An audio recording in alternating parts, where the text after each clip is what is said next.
Hello and welcome to your daily dose of Satoshi's news. Today's date is Monday, the 10th of February 2025, the year BSV comes alive. Experience the best of both worlds today at betbitcoinsv.com, the best casino and sports betting on chain. Have a little flutter in private using the original protocol and genuine Bitcoin. Right, let's see what we got today. You got this article by Coin Tribune saying Bitcoin miners sound the alarm, a major crisis looms ahead.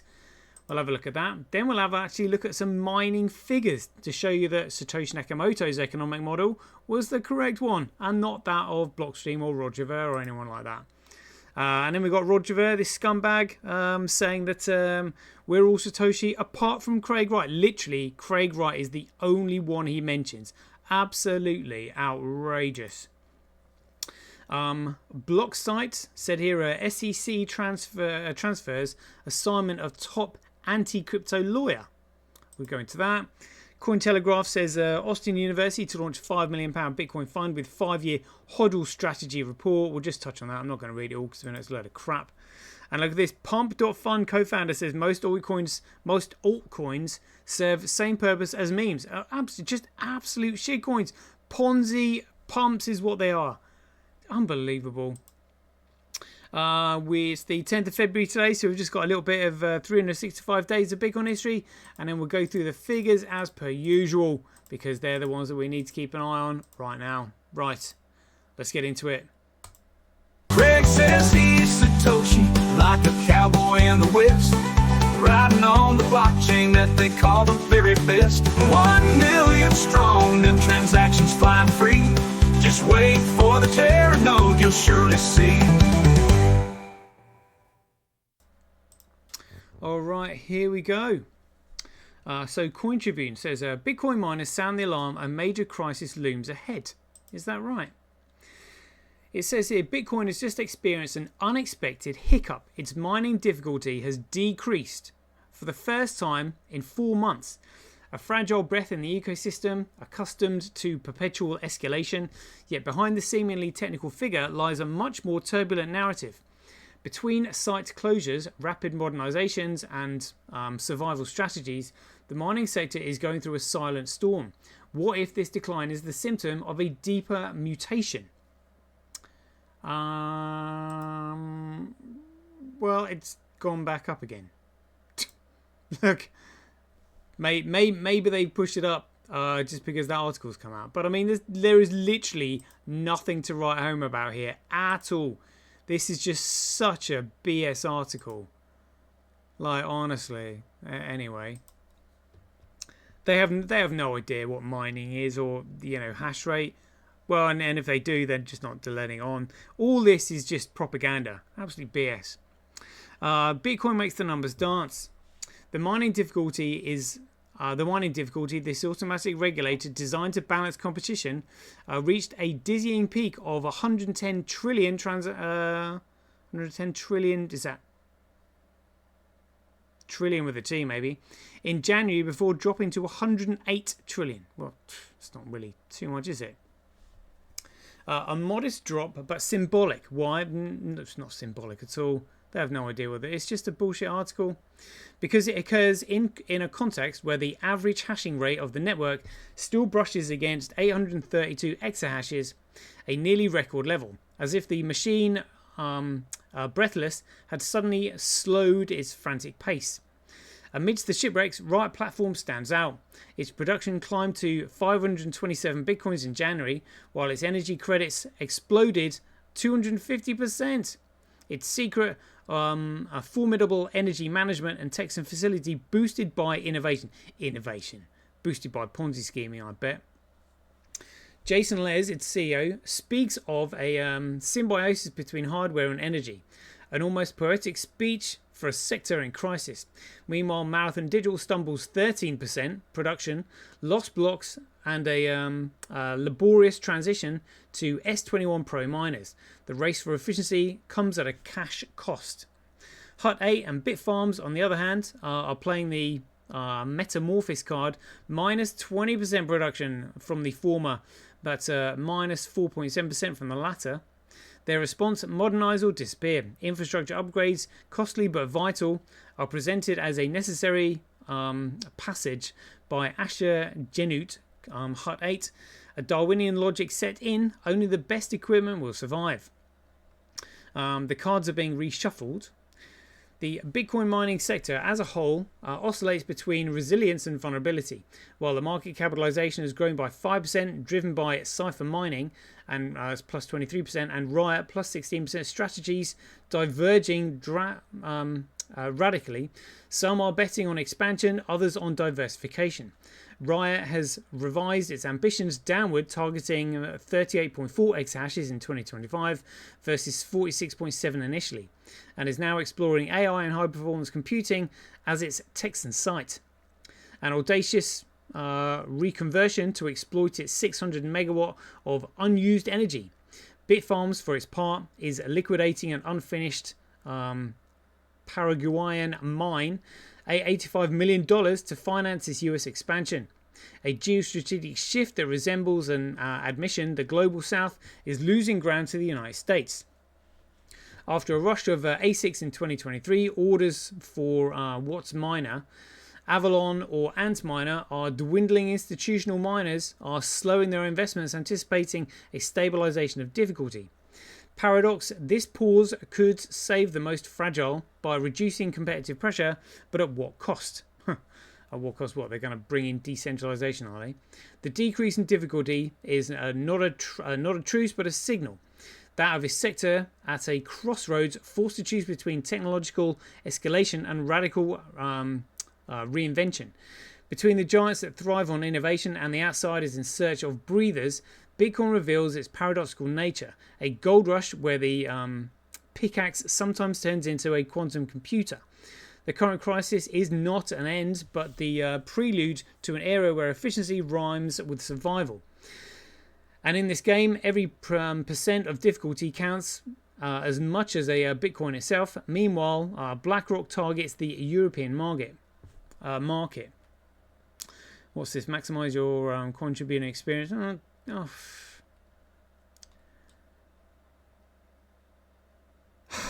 Right, after having read that article, let's just read this from BitCrash, because this is what really makes sense.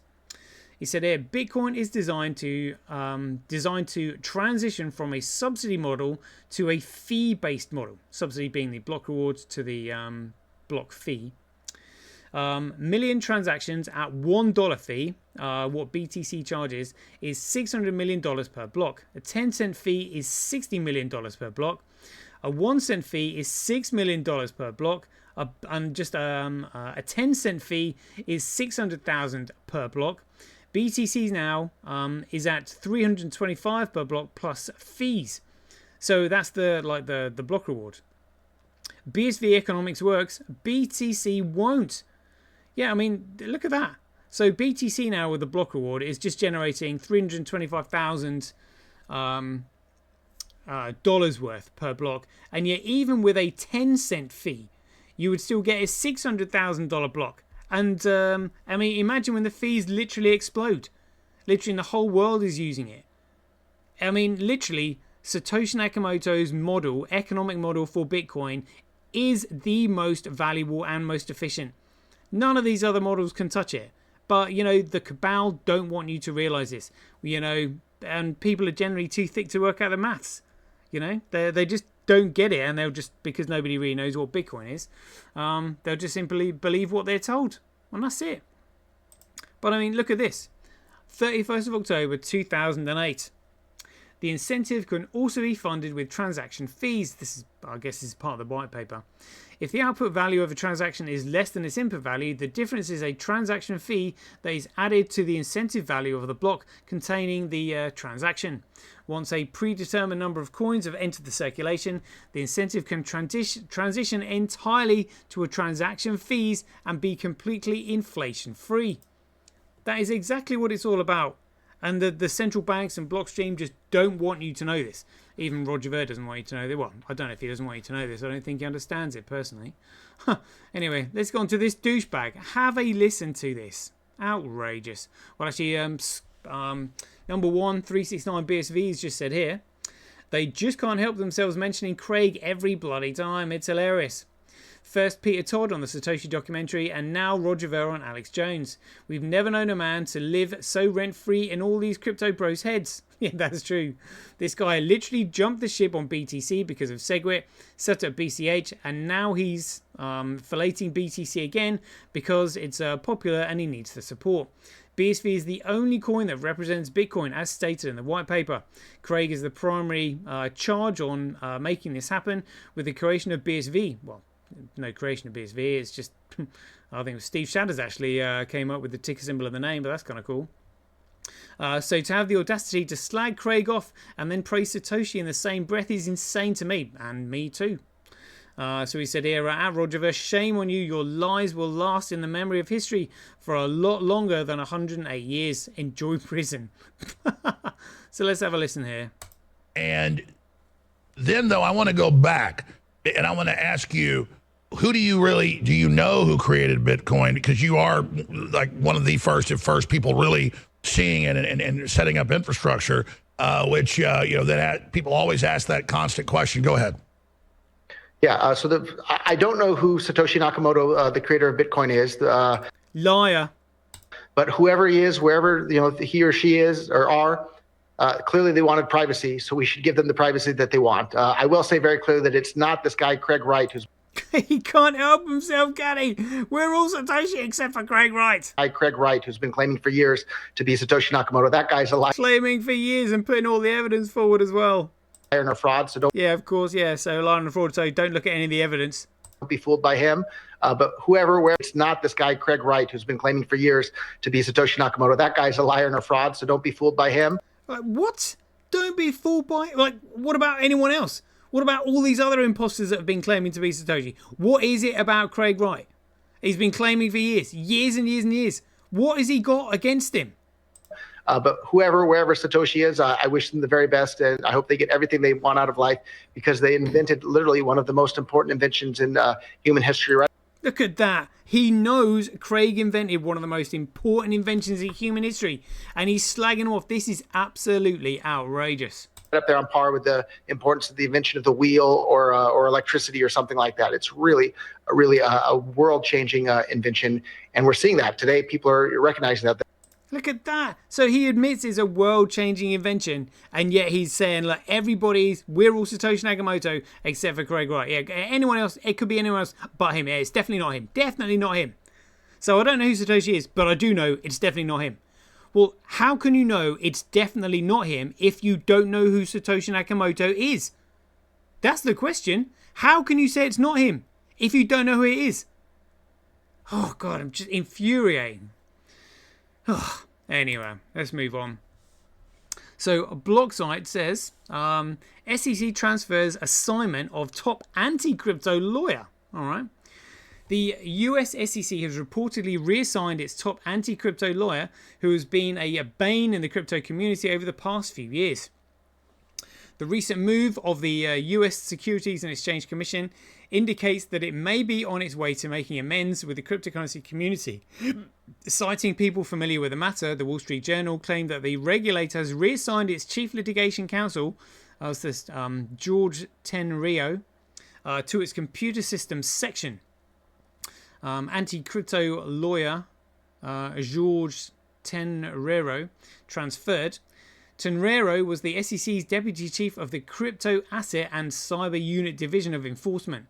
He was a signatory to several court filings of the agency, particularly in the high controversial Ripple and Debtbox cases. The official was also a respondent to the disbarment case last October for the alleged gross misconduct of one of the regulator's enforcement actions. The plaintiff accused the official of submitted false and misleading evidence in the SEC versus Reggie Middleton case. This mirrored his legal maneuver during the pendants of the temporary restraining order in the SEC versus Debtbox case. The disbarment case sought to strip Tenrero of the privilege to exercise his legal profession. However, it incited concerns that the lawsuit's success could fuel a review of the past cases he handled under the SEC's crypto enforcement unit. The news garnered an overwhelming positive response from the crypto community. Ripple CEO Brad Garlinghouse even quipped, "I guess he could try Geek Squad next." In addition, sources revealed that the SEC transferred Natasha Gunan, a senior lawyer in the chief accountant's office, to another role. The official notably penned the infamous staff accounting bulletin that President Donald Trump annulled in his first 3 days in office. Streamlining of the crypto task force. The SEC move comes hot on the heels of the announcement of its crypto task force and the subsequent trimming down of its enforcement unit. Analysts consider both events bullish for the crypto industry. The crypto task force, led by Commissioner Hester Peirce, is dedicated to developing a comprehensive and clear regulatory framework for crypto assets. Ponzi schemes. They have no idea. Meanwhile, the streamlining of the enforcement unit could be a sign that the SEC is on its way to streamlining its load against the cryptocurrency industry. The latter could be a positive response to the recommendations of crypto advocates and lawyers, including John Deaton and Stuart Alderty, for the disseminal of all non-fraudulent enforcement cases targeting the digital assets sector. Oh, interesting. You know, there's going to be a lot of egg on a lot of people's faces. Look at that, save 20% on Binance fees. Cointelegraph has said here, Austin University to launch $5 million Bitcoin fund with 5-year holder. What a massive fail. The university's endowment fund will aim for a minimum 5-year Gregcoin holding strategy, citing its long-term potential. The University of Austin is launching its first of its kind Gregcoin investment fund, showcasing the growing Gregcoin adoption among the United States institutions. The University of Austin, they should know better, it's outrageous, will raise a Gregcoin fund worth over $5 million as part of the institution's $200 million endowment fund. We don't want to be left behind with a cryptocurrency's potential materializing dramatically, Chulan, Foundation's chief investment officer, told FT according to a February 9th report. I really can't be bothered reading the rest of that shite. Like, absolute shite. And again, what's this? Pump.fun co-founder says most altcoins serve same purpose as memes. Expecting the same playbook from last cycle to work again doesn't seem realistic. Pump.fun co-founder Alon Cohen wrote on X. Pump.fun co-founder Alon Cohen said that most tech altcoins feature the same value proposition as meme coins. Yeah, absolutely nothing, but come with low float, high fully diluted value, and the involvement of venture capitalists who are notorious for using retail traders as exit liquidity. Yeah. It's just a distraction away from Bitcoin. We all know it. Alright. It is just absolutely disgusting. Disgusting.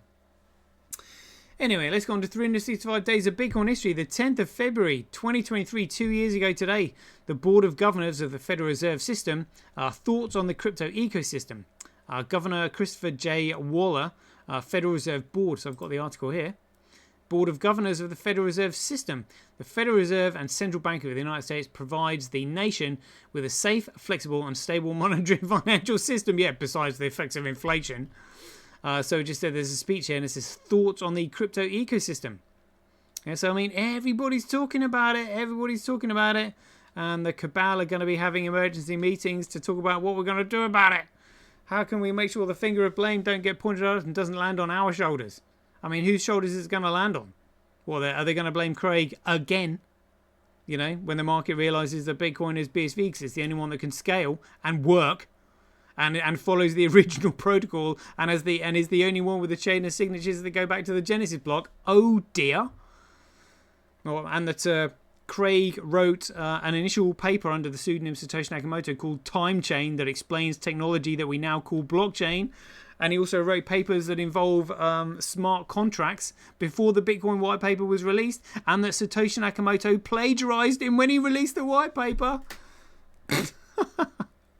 It cracks me up. Oh dear. Anywho, right, so let's have a look at these figures then. We've got Gregcoin, $97,000. Bcrash, what a joke. Fisher Price Cash, who cares? A Bitcoin at $40 or $39.60, top left there. We looked at the difficulty adjustment just now, so kind of like, you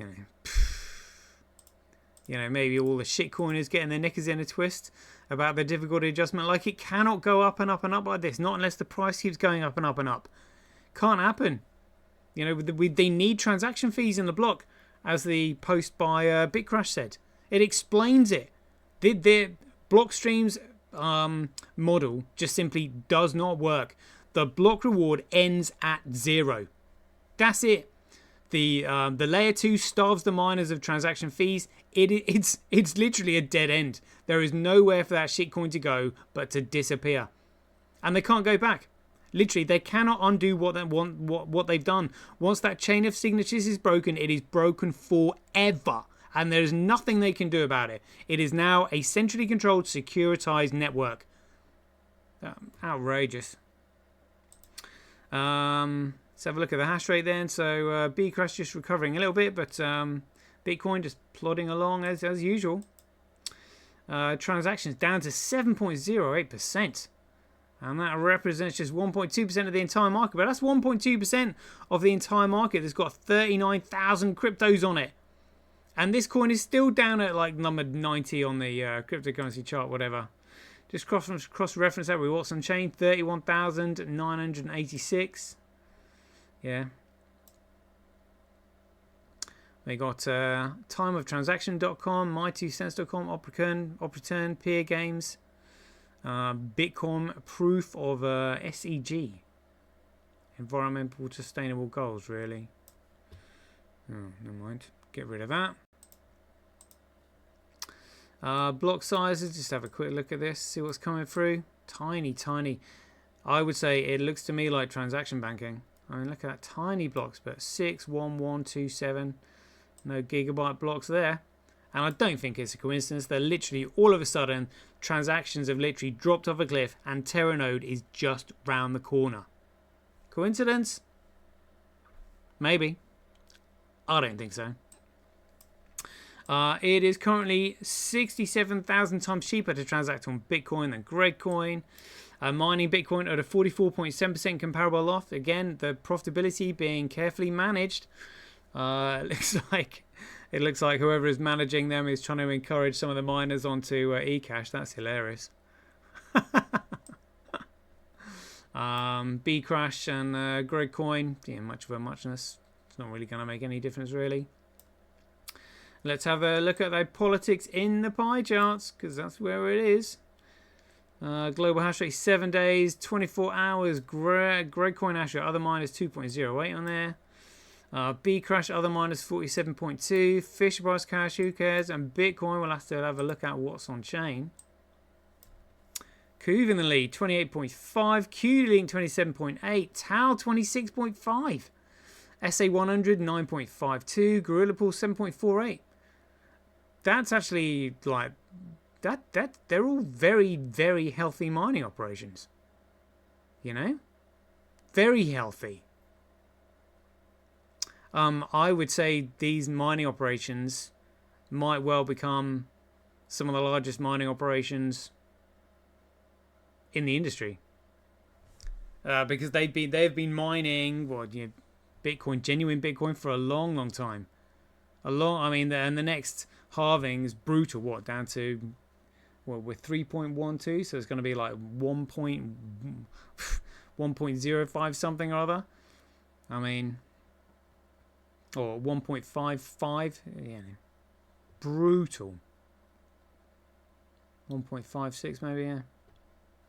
But these mining companies or mining operations could potentially just be absolutely huge.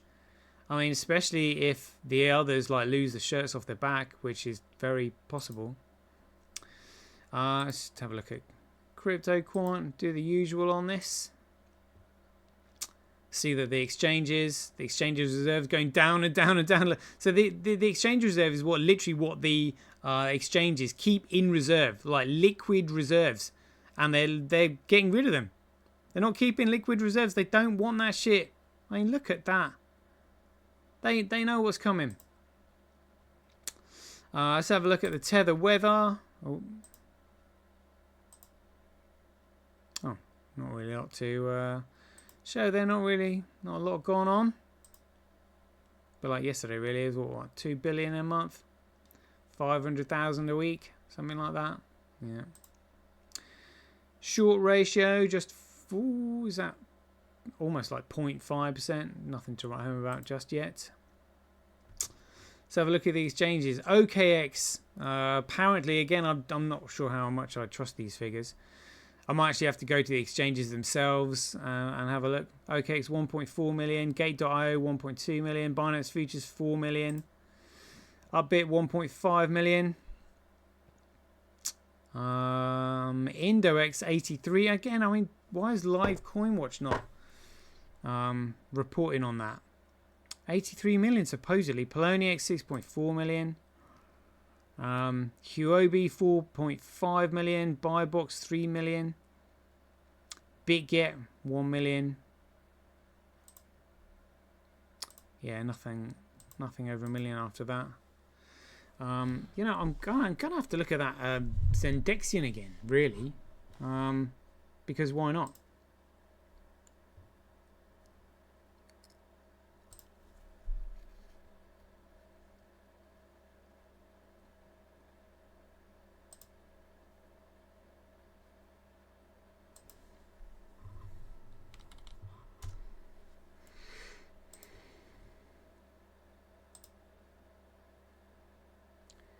$20-hour, 24-hour trade volume, yeah, just 6.9 million.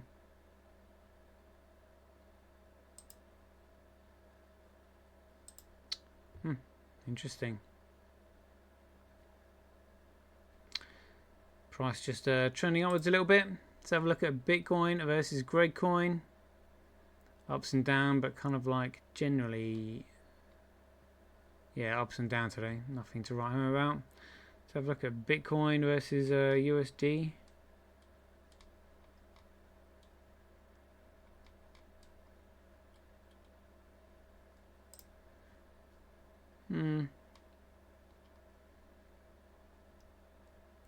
Yeah, flatlining really. Let's have a look at this on Orange Gateway. Got a price of 39.69 on there. That's against USD. Still got that green candle up there that took it to over $100. Bitcoin versus Gregcoin. Ups and downs, trending sideways. Let's have a look at the overall market. $3.18 trillion. Gregcoin 24-hour trade volume representing 2%, which is $40 billion. $40 billion.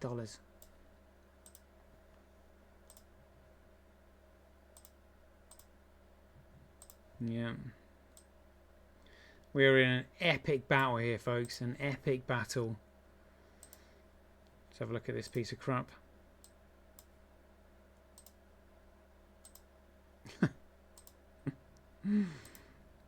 Literally, XRP is like a non-stable stablecoin. Literally, what they'll do, they'll just be releasing XRP from the escrow to bring it down, unless the cabal just simply want to pump it to get other people involved in it. Everything is a distraction away from Bitcoin. Literally everything. You know. And if it wasn't a distraction, then obviously, look, Bitcoin literally wouldn't be buried right the way down here. And where are we now? 84. $39 for a Bitcoin. $39. Look, and this graph only goes back to 2019. When really, this is the only chain of signatures that goes back to the Genesis block. This is the original protocol we're looking at. The only one that they are scared of. So Zendexian looks like it's got like 20, just maybe 30%. Between 25 and 30%. Yeah, maybe 25%. Supposedly, $6.9 million 24-hour trade volume. I might actually compare that to CoinDCX and HTX. I might actually try and find. You know what?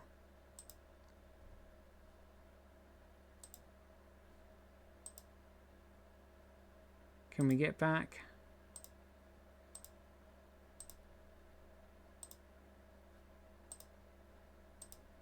Oh.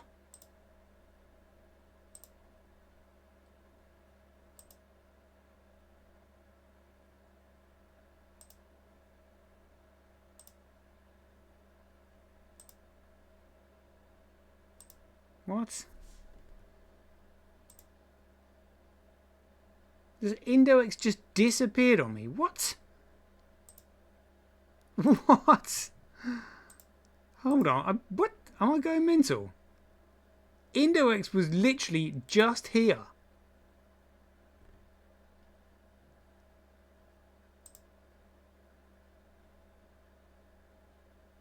I swear Index was right there.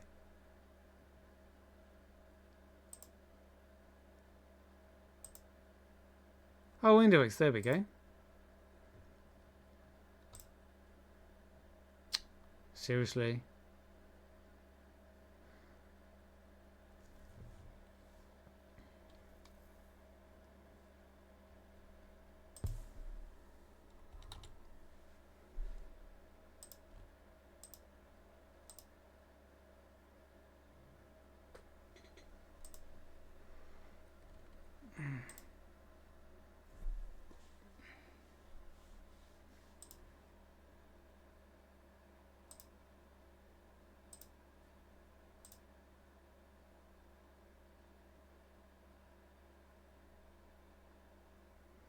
Whoa.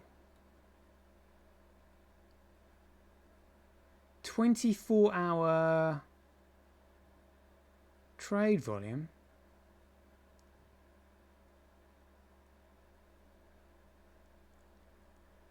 Is that 4.8 million? So it looks to me like that is 4,800,000. 805,000. 4,805,000. Like 682. Okay, right. So it's $4 million, not like whatever they were reporting, like $80 million. Like, what on earth?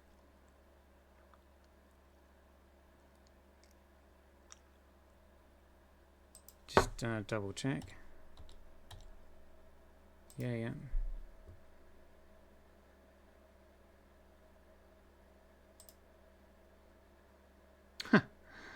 So against, alright, BTC. So 603 BTC.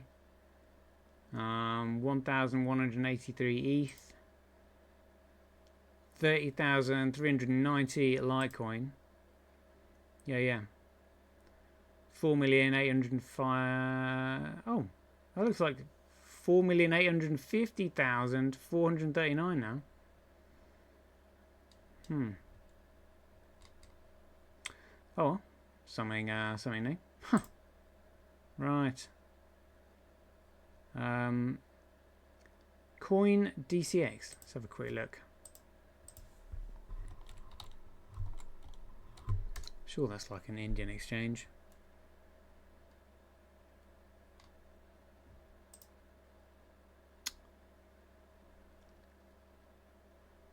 Really? Trade coins.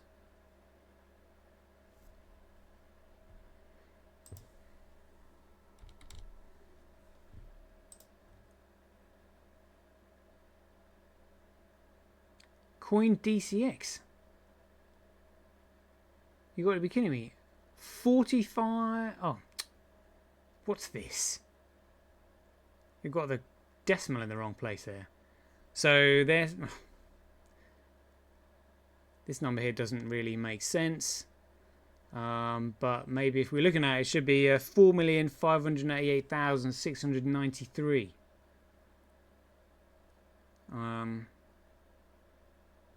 24-hour trade volume. Okay, well that kind of correlates with his index unit at 6.9 and they're 4.5. Those figures there from the exchanges actually correlate to this. Alright, we'll just do one more. We'll do HTX. So have a quick look. QOB. So they said about 4.5 million in trade volume, about that.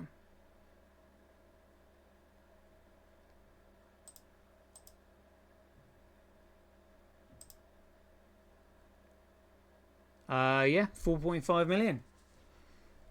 Okay, right.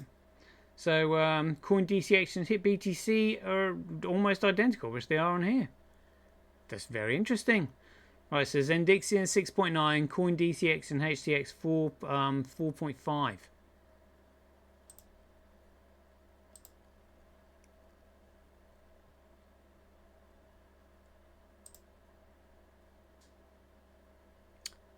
Yeah, 4.5 million there.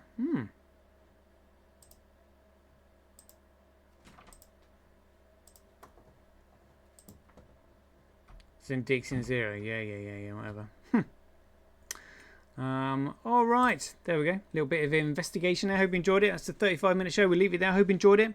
So as ever, if you enjoyed these updates, please ding your donations for your appreciation to either satoshi@semi.com, handcash.io, simply.cash, relasia.com, rockwallet.me, or senti.ch. We'll leave it there. Hope you enjoyed it. As ever, be aware, take care, stay safe out there, and we'll see you in the next one.